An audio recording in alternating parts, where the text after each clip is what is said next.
தெரிந்து கொண்டேன். சூரிய தேவர் ஏற்கனவே உன்னை தன்னுடைய குல மருமகளாக ஏற்றுக்கொண்டு விட்டார். இனி நாளை காலை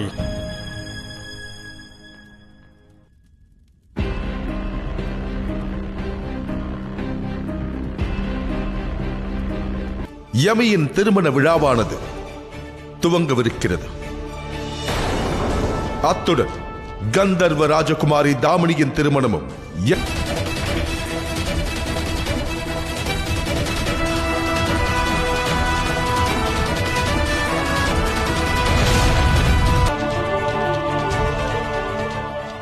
நிறுத்துங்கள்.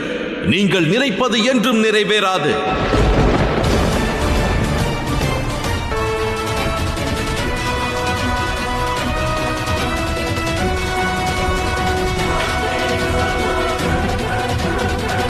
பட்டுள்ளது அதில் ஒற்றுமை இல்லை.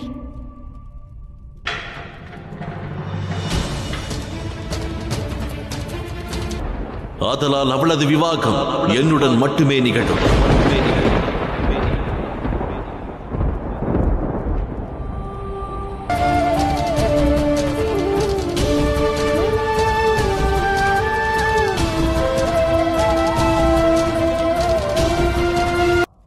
யமியின் திருமண விழாவிற்கான குறுக்கிடுவதற்கு மன்னிப்பு கோருகிறேன் சூரிய தேவா. சபை துவங்குவதற்கு முன்பு இப்படி நடக்கப் போகிறது என்பதை பார்ப்பாய். நான் தந்தையாரை தடுத்தாக வேண்டும். இன்றைய சூழ்நிலை எனக்கு எதிராக உள்ளது. எப்படியேனும் நான் எனது தந்தையாரிடம் உரை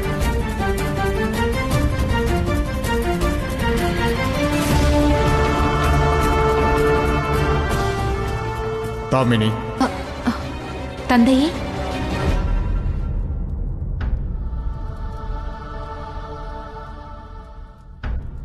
தந்தையே, கந்தர்வராஜா தன்னுடைய எண்ணத்தை மாற்றிக்கொள்வாரா?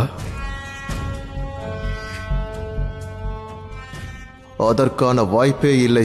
பேசித்தான் ஆக வேண்டும். இன்று ஏன் பேசக்கூடாது? வெட்கத்தை பற்றி நான் பேசவில்லை தந்தையே. ஏன் என்று தெரியவில்லை. இன்று ஏதோ கெட்டது நடக்கப் போவதா இதாக இறங்கிவிட முடியாது செவ்வாய். இன்று கந்தர்வ ராஜா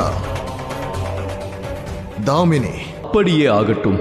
உன் புதல்வி தாமினி நிச்சயம் சூரிய குலத்தின் மருமகளாவாள். ஆனால் விதி தாமினியின் பாக்கியத்தை உன்னுடைய திருமண பேச்சில் கொண்டிருக்கும் நம்பிக்கையைப் போல் வேறு எதிலும் கொண்டதில்லை. எதுவும் தீங்காக நடக்காது. நீ கவலைப்பட. ராஜாவின் எண்ண ஓட்டங்களை மாற்றுவதற்கான ஏற்பாடுகளை செய்துவிட்டார்.